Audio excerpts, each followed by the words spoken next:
a gente conversa. Vestibular chegando, a ansiedade vai aumentando, isso é completamente normal. Para quem é a primeira vez que está passando aí por ano de vestibular, a gente no cursinho está sempre disponível para conversar, né, para vocês desabafarem, então não deixem de procurar a gente caso vocês precisem de alguma coisa, beleza? Então, bem-vindos a mais uma aula de Geografia Física. Hoje vamos continuar, então, clima, falaremos de climas do Brasil e falaremos de mudanças climáticas. Deixa eu abrir aqui. Bom, espero que estejam me ouvindo bem e me vendo. Caso vocês não estejam me ouvindo bem, vocês me falem e eu vou falar um pouquinho mais alto. Dúvidas a qualquer momento da aula, por áudio, pelo chat, como vocês preferirem. Fala, Dani.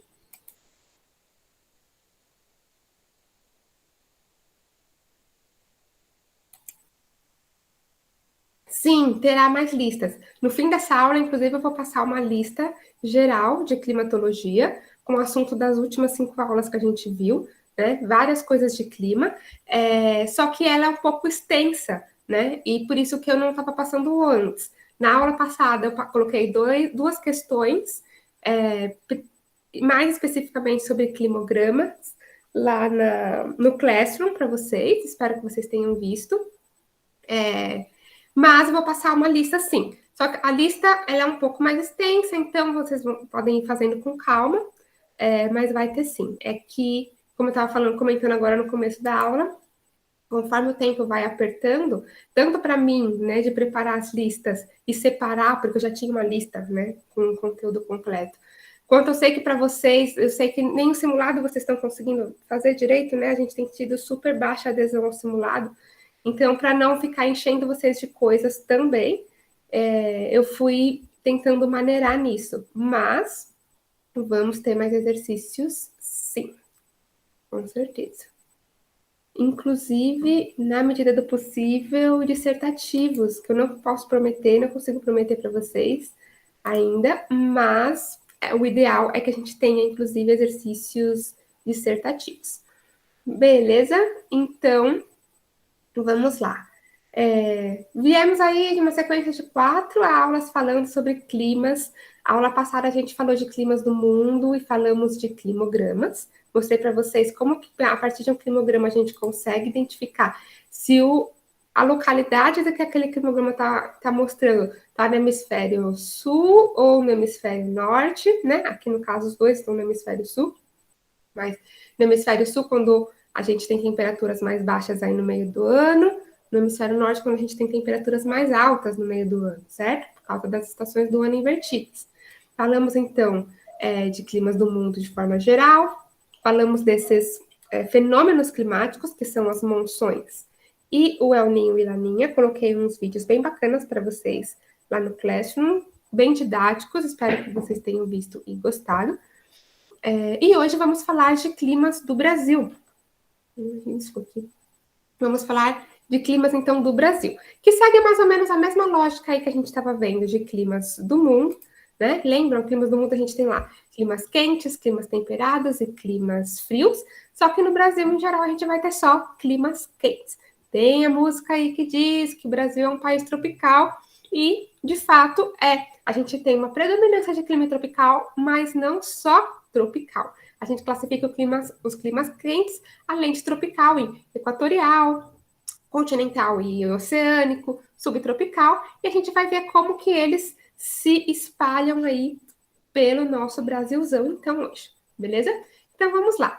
De modo geral, o Brasil pode ser classificado como um país tropical, né? Já que a maior parte do território brasileiro está entre os trópicos. Olha o trópico de Capricórnio aqui, ó, passando no sul do estado de São Paulo. Então, daqui para cima, tá tudo entre os trópicos mesmo, certo? Entretanto, pelo Brasil ter uma grande extensão latitudinal de norte a sul, ele é grande de norte até sul, certo? Abrange também o clima subtropical no sul e ao próximo do temperado. Mas a gente não chega a ter clima temperado no Brasil, beleza? Bom, a dinâmica climática do Brasil é definida ou influenciada por fatores da circulação geral da atmosfera e pelas massas de ar que atuam no Brasil, sobre as quais a gente vai falar um pouquinho hoje também. Beleza?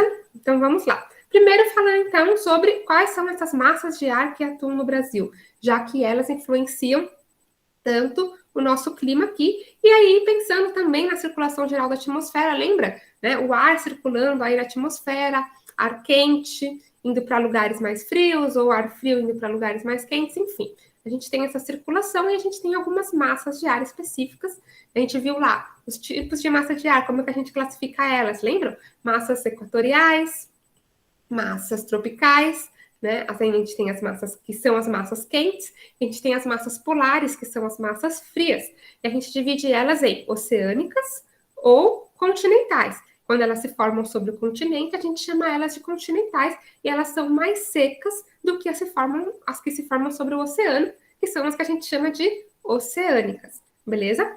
No caso das massas de ar que atuam no Brasil, em vez de a gente chamar elas de oceânicas simplesmente, a gente vai ser mais específico e vai chamar elas de atlânticas, porque elas não se formam sobre qualquer oceano, elas se formam sobre o Oceano Atlântico, especificamente. Então a gente tem as massas atlânticas, certo? Então, essas massas que são mais úmidas. Então, quais que são as massas de ar que atuam no Brasil? Vamos lá. Diferentes massas de ar atuam sobre o território brasileiro, trazendo características das regiões onde se originaram e afetando o clima local da onde elas estão indo, onde elas estão chegando. Ou seja, elas modificam principalmente aí a temperatura do ar e a pluviosidade, a quantidade de chuvas. Beleza? Sua dinâmica se dá da seguinte forma. A gente tem, então, essas são as massas de ar, e essas são as siglas para elas, o que elas significam está aqui na legenda do mapa, certo?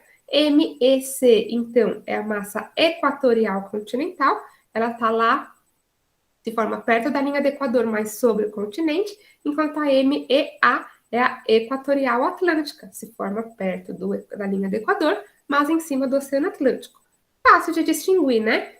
Elas têm justamente o nome das localidades onde elas se formam, né? Então, a massa equatorial continental se forma perto da linha do Equador e sobre o continente. Tranquilo. Assim como as massas tropicais, que tem a sigla aí de MT alguma coisa. MTC para continental, MTA para atlântica, que vai ser a oceânica, certo? Então, massa tropical continental, massa tropical atlântica. Duas massas quentes, uma se forma sobre o continente, a outra se forma sobre o Oceano Atlântico. E a massa polar atlântica, que é uma massa fria.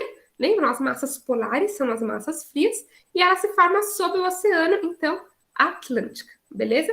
E essas são as massas de ar que circulam no Brasil na época do inverno, nos meses mais frios aí do ano, lá naquela época de meio de ano, mais ou menos, beleza?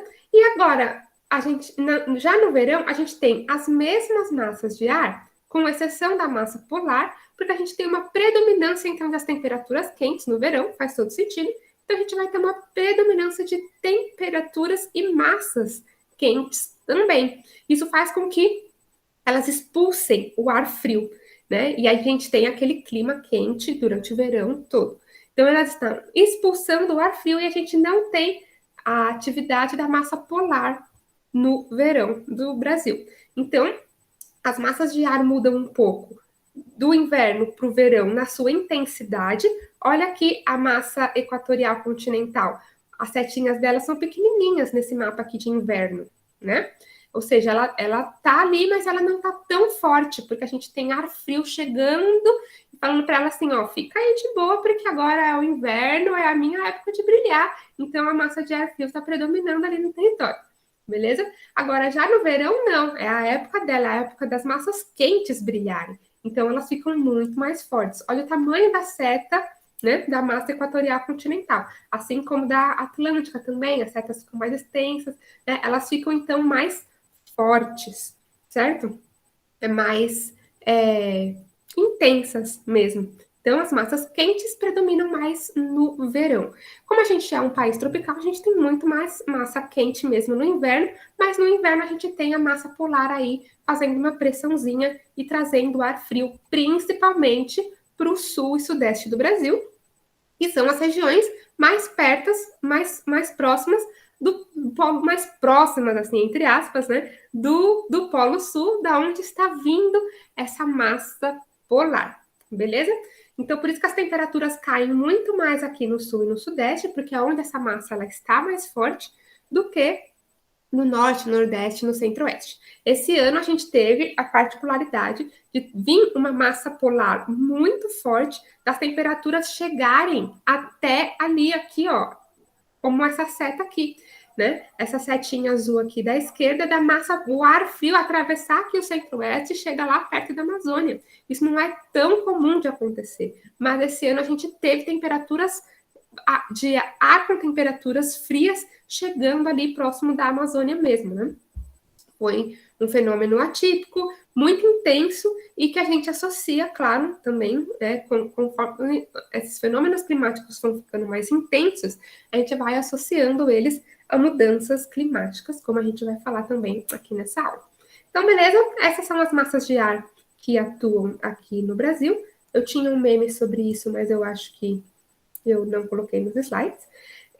Vocês lembram, ano retrasado, com os incêndios na Amazônia e que o céu de São Paulo escureceu, né? Ficou aquele céu escuro por causa da fumaça, e aí falaram, como isso é possível? Está chegando, né, fumaça dos incêndios na Amazônia e no Pantanal aqui, no estado de São Paulo, né? A gente está tão longe.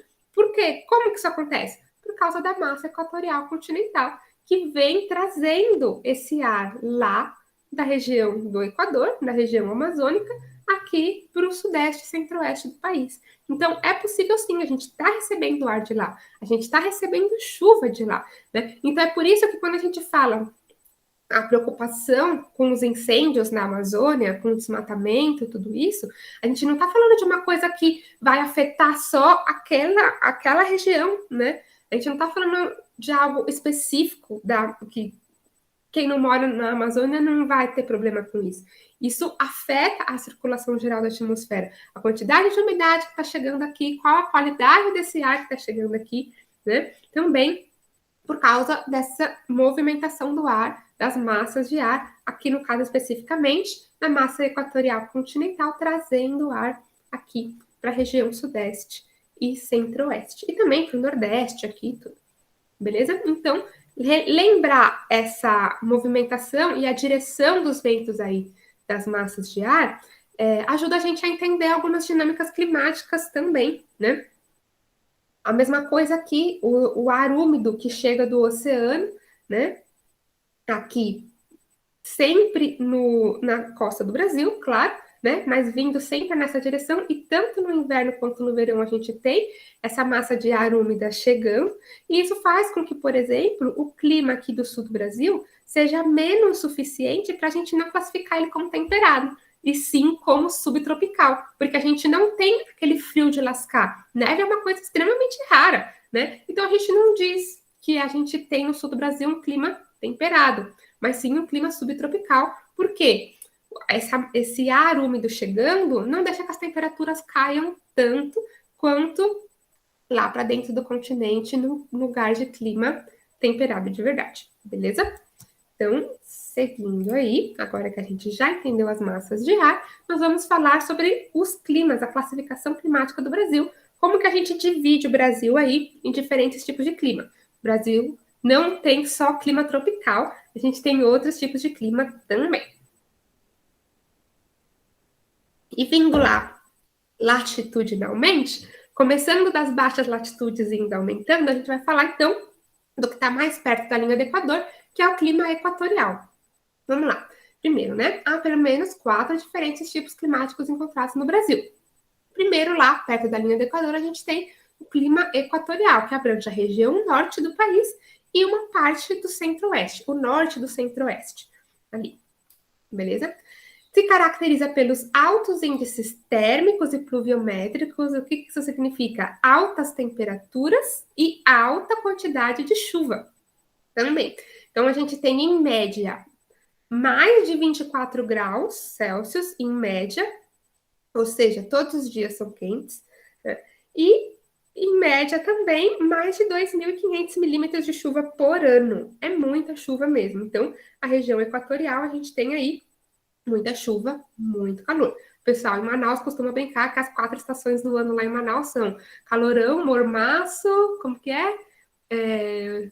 Bafo, e aí eu não lembro, mas é tudo relacionado a coisa muito quente, abafada, assim mesmo.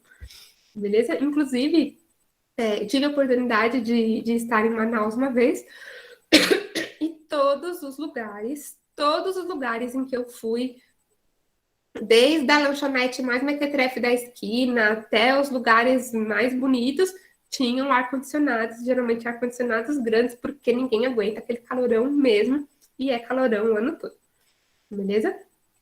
Bom, a dinâmica climática é em parte da zona equatorial do Brasil, então, lá onde a gente tem clima equatorial, no norte, está associada à zona de convergência intertropical. Lembram? Os ventos chegando, né, e convergindo perto da linha do Equador, que faz com que ali chova muito. E essa umidade toda faz com que o ar fique abafado. Então, além de ser quente, a região mais quente do planeta, por estar próximo da linha do Equador, a gente tem bastante chuva ali por causa da zona de convergência intertropical. Beleza?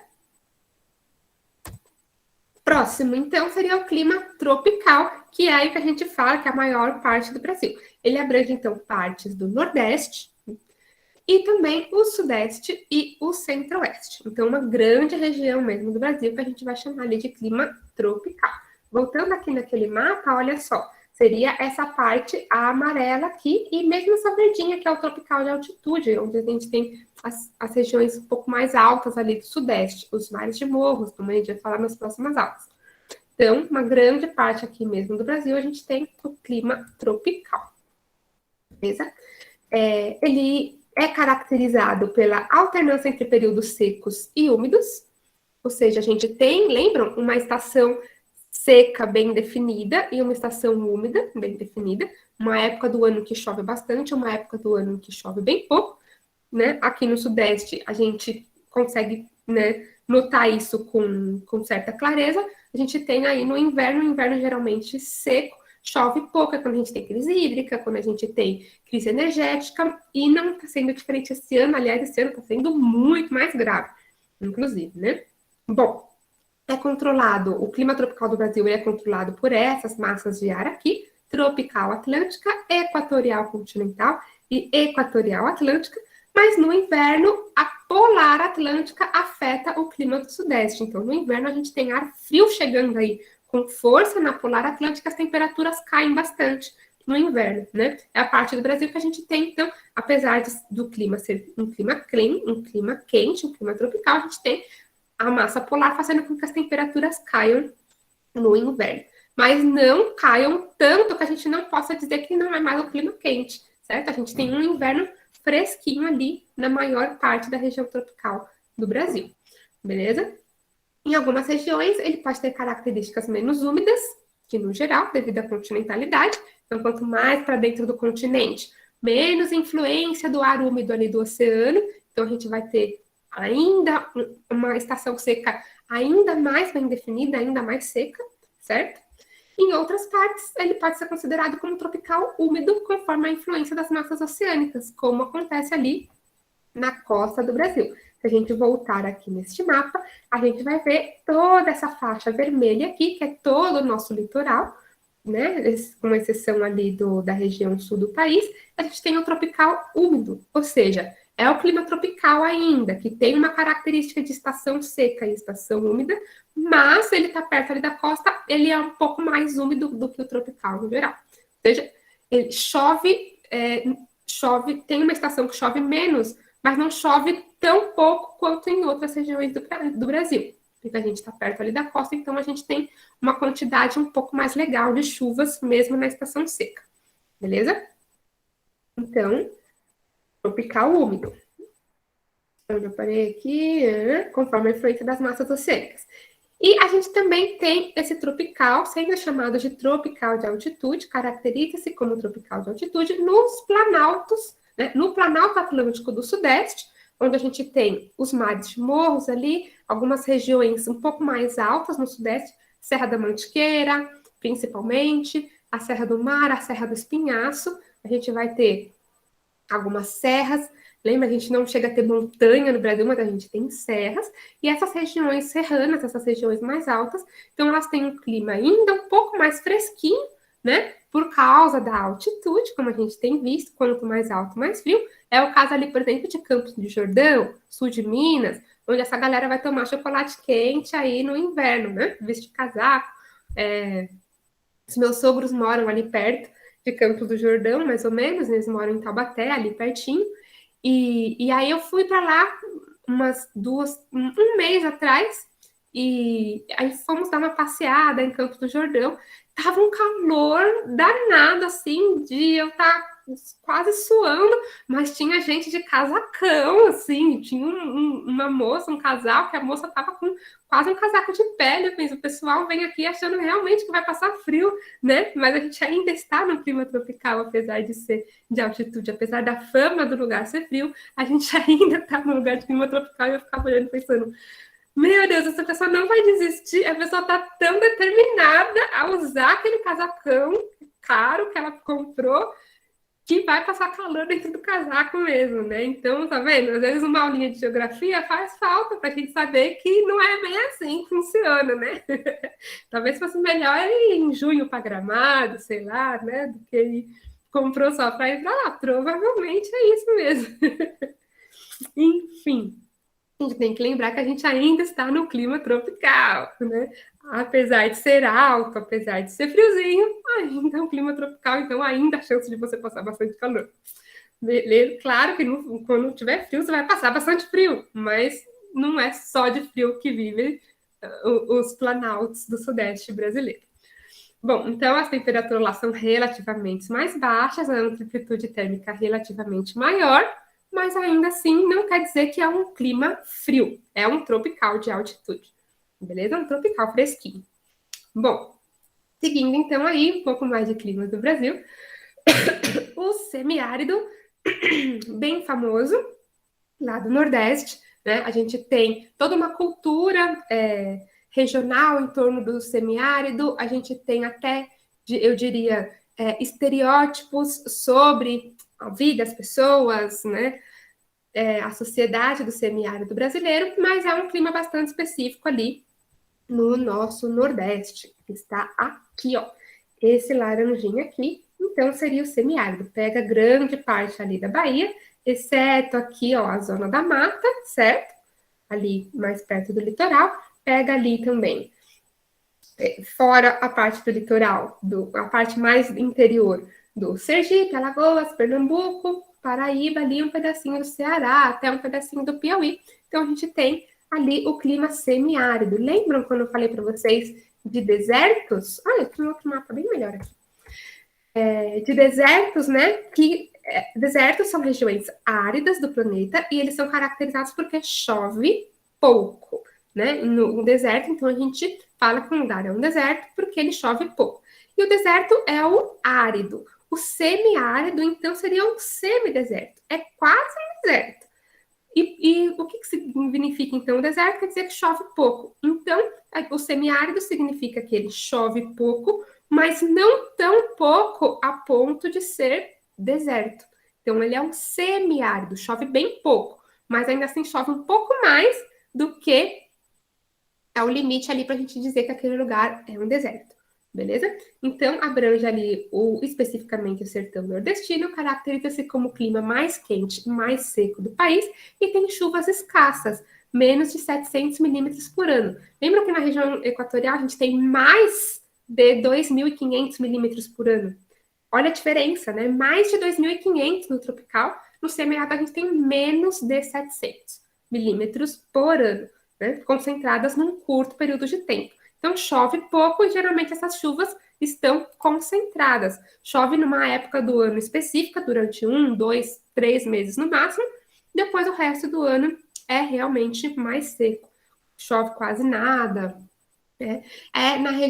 Nessa região, inclusive, e aí, como a gente já viu, lembra que a gente estava falando sobre hidrografia? A gente falou de rios intermitentes e rios efêmeros, certo? Os rios efêmeros são aqueles, e os intermitentes são aqueles que às vezes tem água, às vezes não, e os efêmeros eles acontecem depois de uma forte chuva, junta aquela quantidade toda de água corre, depois seca. No semiárido, a gente vai ter vários rios efêmeros. Na época da chuva, chove bastante, chove forte, forma-se um rio, depois o rio seca e aquela região fica seca o resto do ano. E a gente tem vários rios intermitentes também, que só tem água em algumas épocas do ano. É por isso que a gente tem tantos problemas de abastecimento hídrico mesmo naquela região. É por isso, é o que justifica, digamos assim, a transposição do Rio São Francisco. Acredito que o Lucas já deva ter falado com vocês sobre a transposição, mas vou aproveitar e vou colocar um vídeo bem legal sobre a transposição lá no Classroom. Será que eu já não coloquei? Vou dar uma conferida se eu já coloquei ou não. Talvez eu tenha colocado quando a gente falou de Bacia de São Francisco. É o que justifica, então, a transposição do Rio São Francisco e é o que justifica a construção de cisternas. Muitas cidades do sertão nordestino têm cisternas, que são como se fossem grandes caixas d'água, que eles acumulam água ali para ir usando ao longo do ano, porque não vai ter mais muito de onde tirar água mesmo. Então, as cisternas, os sistemas de cisternas são bem importantes naquela região. Chega a pegar um pouquinho, quer ver? Aqui no mapa, aqui, ó. Tá vendo? O semiárido, que seria esse amarelinho aqui, ele chega a pegar um pouquinho do norte de Minas, tá vendo? Inclusive, nessa região aqui do norte de Minas, existe um grande projeto de irrigação que aproveitaria águas especificamente do São Francisco, de alguns dos seus afluentes, para extrapolar, digamos assim, por tubulações e irrigar grandes áreas e conseguir tornar aquela região mais produtiva, agricolamente, nem sei se essa palavra existe, mas tornar ela um pouco mais produtiva no sentido agrícola e também no sentido econômico, né? Porque é uma região realmente mais seca, uma região mais pobre, justamente porque tem essa relação entre a seca e a pobreza, porque se você tem seca, geralmente os chamarizes econômicos não estão ali, eles vão, as empresas, as indústrias, a mesma agricultura vai funcionar em outros lugares que não ali, então aquela região acaba ficando meio esquecida, digamos assim. Então a gente tem aí um problema social também relacionado à questão climática aqui no Nordeste brasileiro, e não só aqui, mas também em outros lugares do mundo, em que a gente tem crises climáticas trazendo consequências sociais bastante preocupantes. Né? Vamos falar um pouquinho sobre isso em mudanças climáticas também. Bom, e continuando então, o subtropical, que vai pegar ali debaixo do trópico, né? Subtrópico, então, para baixo do trópico, abrange o sul do Brasil e também uma parte ali do estado de São Paulo. As temperaturas no subtropical são mais amenas e a amplitude térmica é maior, ou seja, a diferença entre os dias de temperatura média, entre os dias mais quentes e os dias mais frios, é maior do que nas outras regiões do Brasil. As chuvas são bem distribuídas, mas é a região que sofre mais influência da polar atlântica e também da tropical atlântica. Ela só não é tão fria porque a gente tem a tropical atlântica afetando ali, quente e úmida, certo? Mas ela consegue ser bem fria em algumas épocas do ano, no inverno especificamente, porque tem uma grande influência da polar atlântica. É onde a gente vai ter aí as araucárias, né? Essa árvore que eu acho linda demais, que predominam aí no sul do Brasil e que elas são o nosso pinheiro, né? O pinheiro brasileiro, e elas são de climas mais frios. A gente tem araucárias tanto no subtropical quanto no tropical de altitude. Então, onde a gente tem um clima mais friozinho, a gente vai ter ela como um indicativo ali de que aqui faz um friozinho, certo? Viu uma araucária, você pensa, aqui faz um friozinho. Geralmente é assim, beleza? De vez em quando faz um friozinho, né? Bom, então aqui, esse mapa do IBGE, aqui com os climas, esse daqui ele tá mais, os climas zonais, né? A zona de cada clima, e aqui ele tá mais espalhado, vejam, né? Esse verdinho aqui, todo recortado, aqui tá mais próximo do real, pela escala do mapa também, né? Aqui a gente consegue ver com mais detalhe. Então, essa tabelinha, essa legendinha aqui, né, do mapa, ela vai mostrar. A gente tem o clima super úmido, sem seca e sem subseca, que vai ser esse rosa mais forte aqui, então super úmido. O rosa um pouco mais médio aqui, úmido, com 1 a 3 meses secos, e percebam como isso vai aumentando até o semiárido, né? Úmido com 1 a 3 meses secos, semiúmido com 4 a 5 meses secos, esse mais rosinha aqui, também um clima quente, né? O clima semiárido, amarelinho, que tem 6 a 8 meses secos, e aqui o laranjinho, o semiárido mais trash, que tem 9 a 11 meses secos. Imagina, né? Você morar numa região em que só chove 1 mês por ano. O resto do ano, aquela secura total. Então, esse é o nível, né, do problema climático que a gente tem aí. Não que seja algo que a gente consiga resolver, é uma questão totalmente natural. A gente consegue contornar, criando medidas de abastecimento, enfim, mas é importante a gente pensar, né, que as características daquela região são muito específicas, então aquela região precisa ser pensada, o desenvolvimento daquela região precisa ser pensado de uma forma também específica, certo? E aí, os climas subquentes, né? E os climas mesotérmicos, que são os brandos aqui no sul, que seria o que a gente chama de subtropical. Essa é uma classificação mais, como é que a gente diz, mais detalhista, digamos assim, mais detalhada, mas a gente pode considerar essa classificação geral de zonas climáticas, né? Aí, equatorial, tropical. Aqui ele classifica, olha, o sul como temperado, e é o IBGE. Mas, em geral, a gente pode dizer tranquilamente que não é temperado, porque a gente sabe que o temperado tem aquelas estações do ano bem definidas, e aqui a gente está mais para um subtropical mesmo, do que para um temperado real. Beleza? Pensando em climas do planeta, seria sim temperado. Mas pensando nas características reais, a gente tem mais um subtropical. Beleza? E agora sim a gente vai falar um pouquinho sobre mudanças climáticas, né? E aí a gente acaba falando um pouquinho sobre mudanças climáticas ao longo de todas essas aulas, mas hoje a gente vai tentar entender por quê, o que são as mudanças climáticas, afinal de contas. O clima não está sempre mudando, hoje está calor, ontem estava frio, hoje está calor, esses dias estava comendo sopa e agora estou comendo salada, né? Mas não é isso, a gente está falando. Quando a gente fala em mudanças climáticas, a gente está falando de mudanças das características do clima daquela região a longo prazo. Né? Então, vamos entender um pouquinho o que são as mudanças climáticas. Bom, antes de entender as mudanças climáticas, então, é preciso compreender alguns conceitos climatológicos, que são variabilidade, anomalia e mudança em si. Bom, a variabilidade é a variação das condições climáticas em torno da média. Mudou um pouquinho, por exemplo. A gente vai ter os exemplos aqui. Vamos lá. A anomalia é um grande desvio da média e do que é considerado variabilidade, ou seja, tá muito diferente, não é só uma variaçãozinha, tá diferente pra caramba. E a mudança climática é a tendência de alteração ao longo do tempo. Por exemplo, em junho costuma chover 60 milímetros em uma cidade X específica aí, sei lá, aleatória.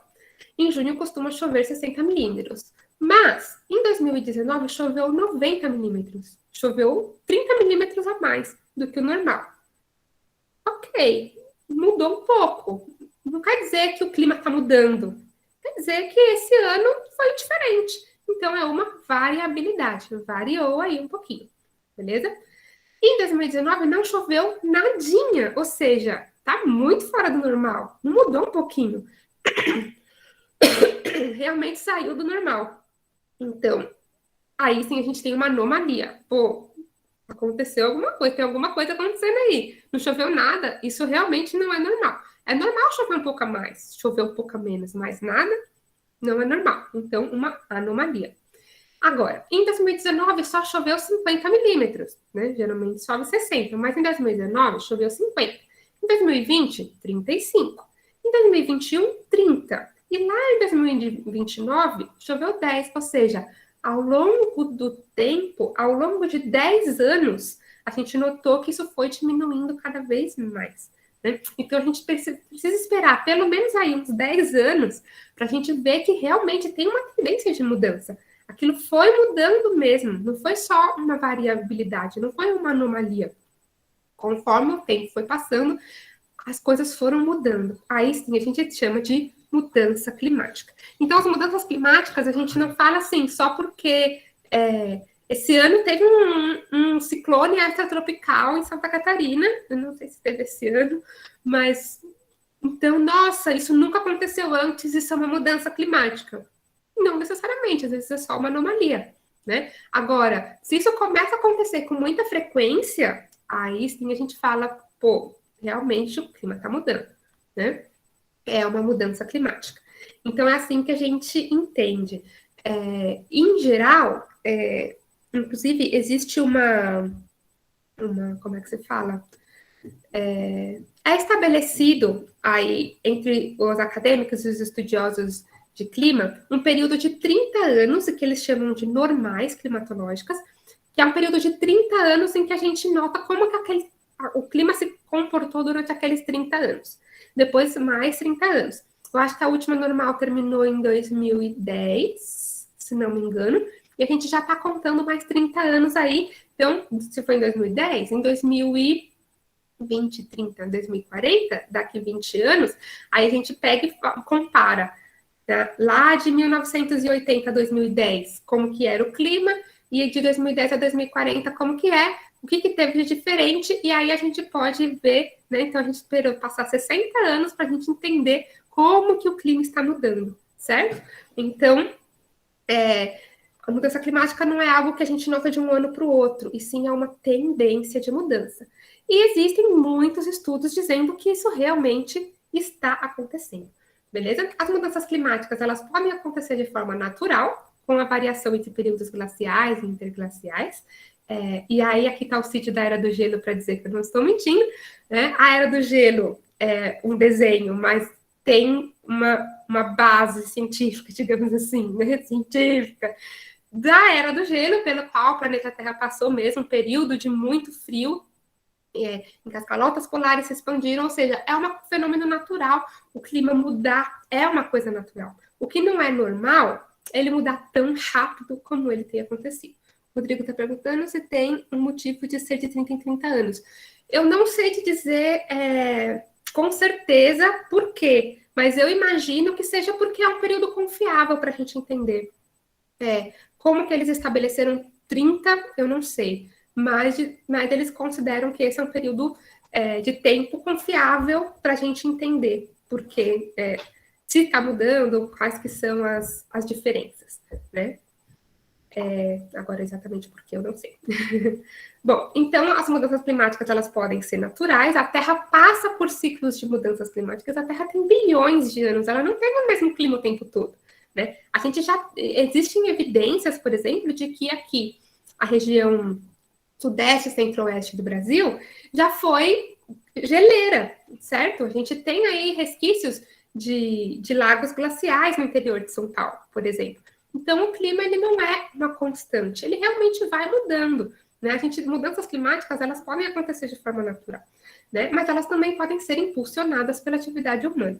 Elas podem ter efeitos diferentes em diferentes escalas espaciais, sendo percebidas em nível local, como, por exemplo, o clima urbano, que a gente sabe que o clima urbano muda porque a gente tem características de uso do solo bastante específicas, como a gente viu lá sobre clima urbano, ou global, né? E é o global que nos preocupa, né? As mudanças climáticas amplamente discutidas atualmente e as que ganham destaque nas discussões políticas e ambientais são as mudanças climáticas globais. Tudo bem mudar o microclima aqui, acontece, mudou o uso do solo, vai mudar o microclima mesmo.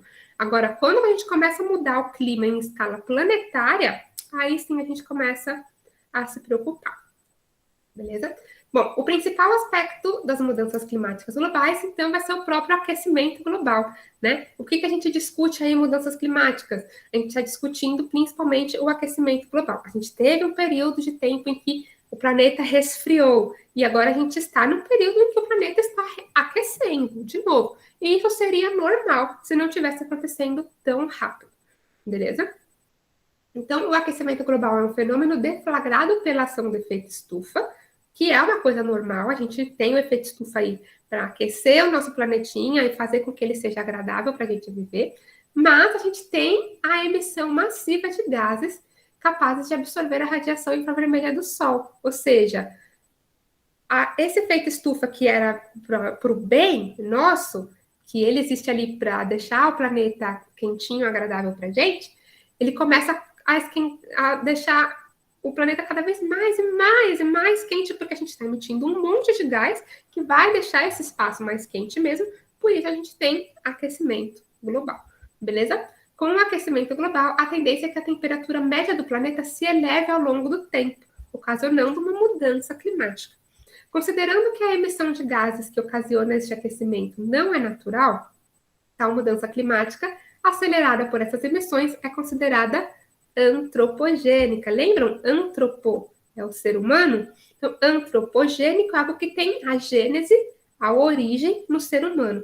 Só aconteceu porque o ser humano está ali, metendo bedelho, dançando, fazendo festa. Se não tivesse ali, talvez isso não estaria acontecendo da forma que está acontecendo. Então, antropogênica.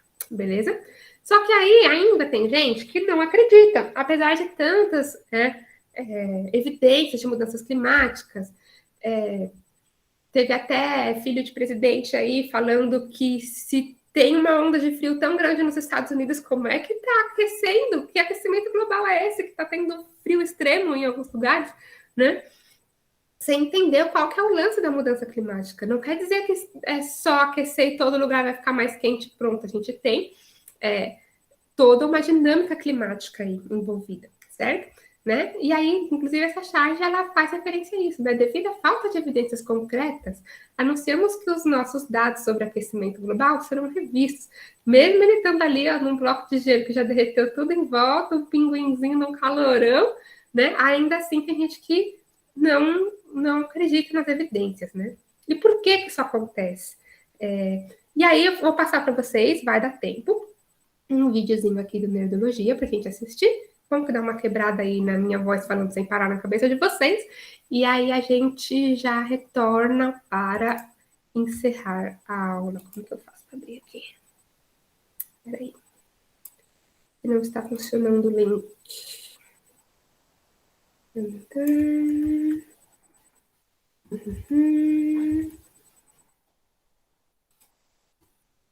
A gente assiste. Esse vídeo é bem legal. Ele é um vídeo do Nerdologia, Átila, que agora só fala de coronavírus, mas antes ele falava de outras coisas também. E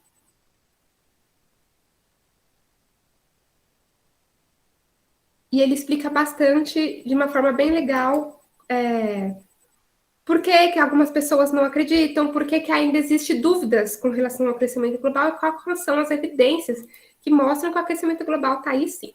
Então, vamos começar. Qualquer coisa, volume, vocês me falam, tá bom? Assim não vai funcionar mesmo, né?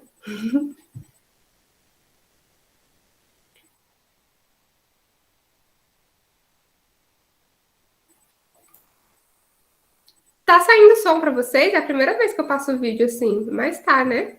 Não? Ai, meu Deus. Eu não sei o que eu tenho que fazer. Peraí. Acho que se eu colocar assim, vamos ver se sai.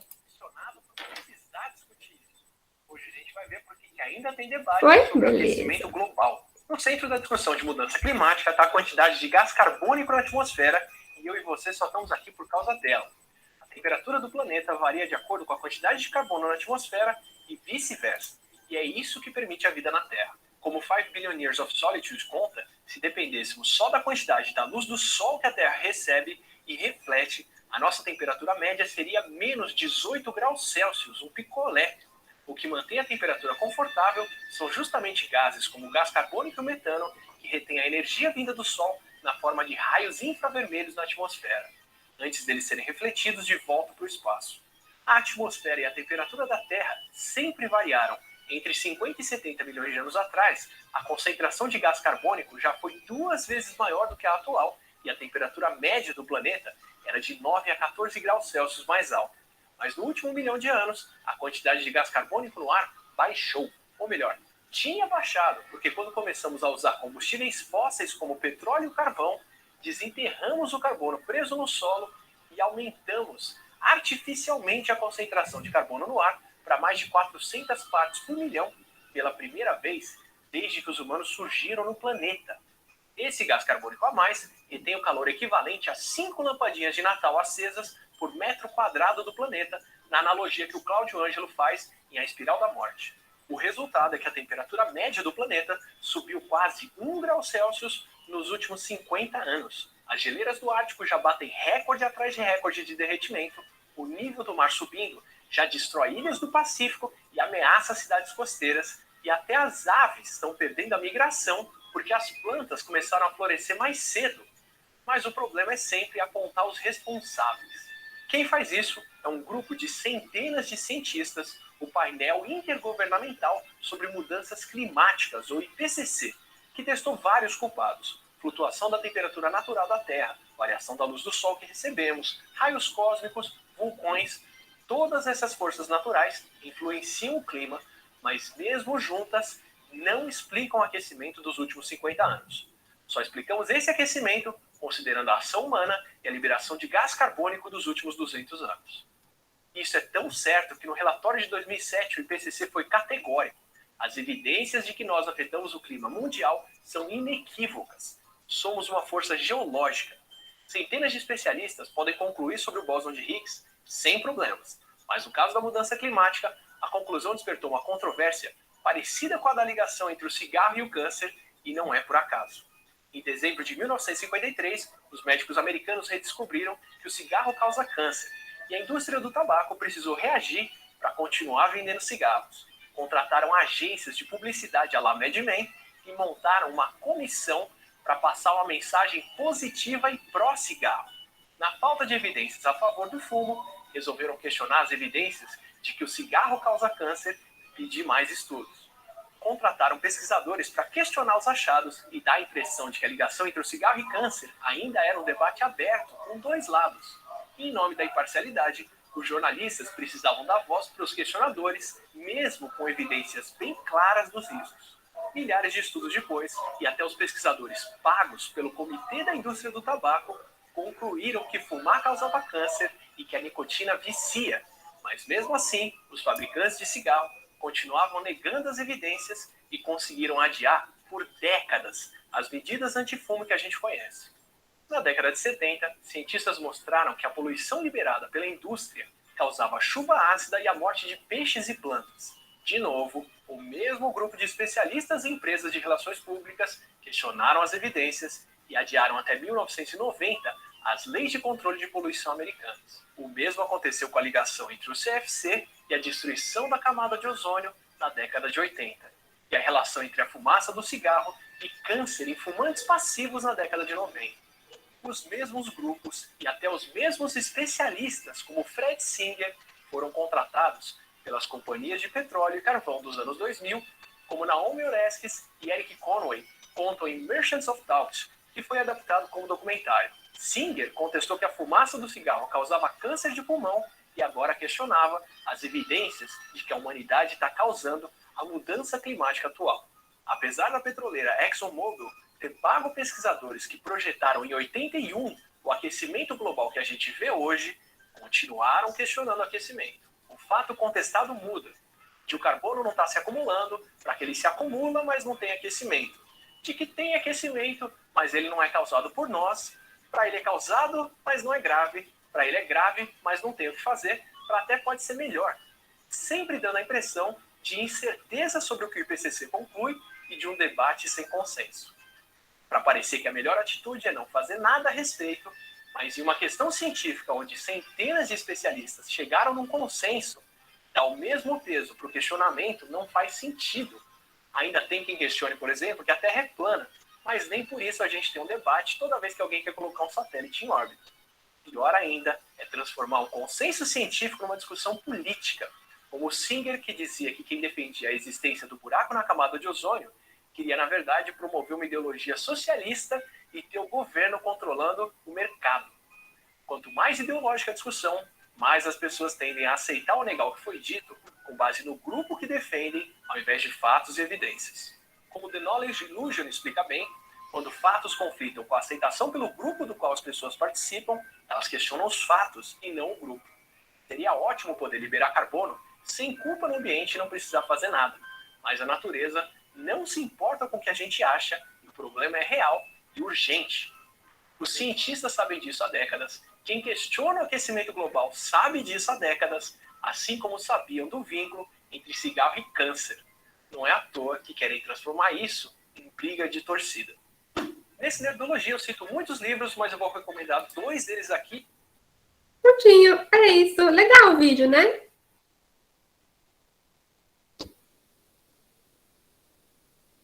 Vou voltar aqui. Eu acho esse vídeo bem legal, porque ele realmente traz como que isso é um debate. Por que que isso é um debate? Por que que existe tanto questionamento sobre isso? Isso são coisas que a gente precisa parar e refletir, né? Toda vez que a gente tem alguém defendendo um lado que, obviamente, tem alguma coisa errada ali, a gente precisa pensar qual que é o interesse. Existe sempre o interesse, né? Em defender coisas que a ciência está dizendo né, que são evidentes. Né? A ciência traz evidências e ainda tem gente questionando. Será que não existe um interesse por isso? Né? Isso vale tanto aí para a questão do aquecimento global, quanto para a questão de pandemia, vacina, enfim. Fica aberto aí para vocês pensarem sobre isso. Voltando aqui para a nossa Herátila. Pronto. E aí tem um outro vídeo que não vai dar tempo de passar agora, mas ele vai explicar como que o aquecimento global funciona, né? Aqui no vídeo da Nerdologia, o Átila já explicou um pouco, mas aí esse vídeo a gente vai entrar um pouco mais a fundo sobre a questão física da coisa e geográfica também, certo? Então é isso, algumas páginas aí que eu já, inclusive, tinha recomendado para vocês lá no começo, mas a página Tempo Clima Brasil, ela é muito legal para conteúdos de clima em geral, né? Não só para a gente falar de mudanças climáticas, mas para conteúdos de clima em geral. Super recomendo. Árvore e Água faz tempo que eu não vejo nada deles, mas eu tô meio assim, não tô muito no Instagram ultimamente também. Mas fica também a dica de uma ótima página para vocês seguirem. E aí, é isso. Com isso, acabou o clima.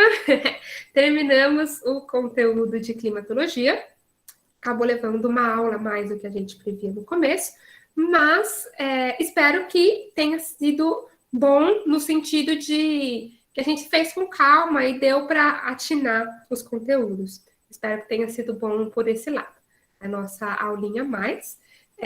Vou colocar lá no Classroom já já os slides finais, alguns vídeos complementares, esse outro que eu falei para vocês, esse que a gente assistiu agora, e vou colocar uma lista de exercícios que traz conteúdos desde lá da nossa primeira aula, 5 aulas atrás, né? Primeira aula do tema climatologia. E aí, na próxima aula, a gente vai falar de biogeografia e domínios morfoclimáticos. Tem bastante a ver também com o que a gente tem visto de climas, principalmente climas do mundo, climas do Brasil, mas aí já tô dando spoiler mesmo, não, brincadeira. E é isso. Aí, próxima aula, a gente fala então de biogeografia. Eu acho que não vamos precisar ajustar muito o calendário, mas vou ajustar o cronograma também de aulas lá com essa aulinha a mais que a gente teve de clima. Beleza? Dúvidas? Vocês quiserem falar, conversar agora, a gente conversa.